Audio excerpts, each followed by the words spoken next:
And we are beginning to learn the names of the victims killed in yesterday's mass school shooting. Their families releasing that information this morning. The school, Robb Elementary in Uvalde, where 2nd through 4th graders were in school yesterday. It's about an hour and a half outside of San Antonio, a smaller community of a little more than 24,000 people. Andrea Lucia joins us live in Uvalde. And Andrea, what have you learned this morning?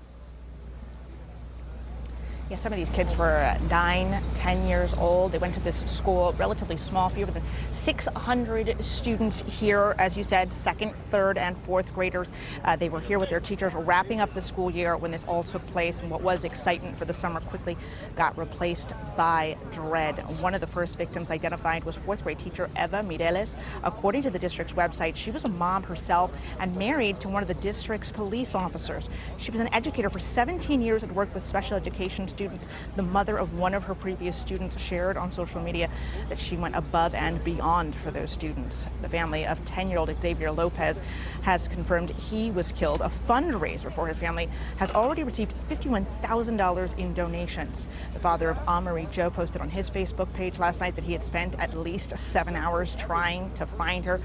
He then shared she had been found and that she is now with the angels. CBS News has also learned 10-year-old Annabelle Guadalupe Rodriguez has died. Her parents actually approached a CBS reporter here at the scene yesterday, saying they had been to local hospitals. They had tried everything they could to find her, but were looking for any news at all. They did update that reporter, telling her that they had learned their daughter had died. Guys. Andrea, you know, just seeing those pictures just lends to the gravity of this situation, really puts it in perspective and drives home what's really happened. And we know when something like this happens, the entire community really wants to help support these victims, their families. What have you seen in that respect? Yeah, absolutely. As this was all happening yesterday, there was a call out for blood that was needed at local hospitals.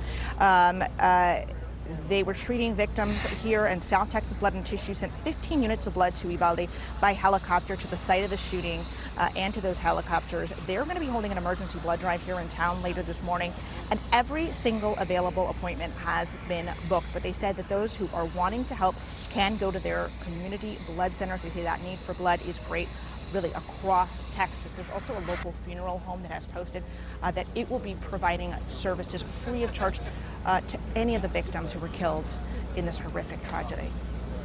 Andrea, all the photos, all the stories, heartbreaking, and those are just the ones coming to light as we speak. We will check in with you again before the end of the show. And right now we do want to let you know what we know about the suspect, 18-year-old Salvador Ramos. CBS News law enforcement sources confirm he was armed with a handgun and an AR-15 rifle with high-capacity magazines. Sources also confirm the shooter was wearing body armor. Police tell us he lived in Uvalde. The shooter hid behind a barricade and exchanged fire with law enforcement officers on the scene. He was eventually shot and killed. Investigators say they do believe he acted alone.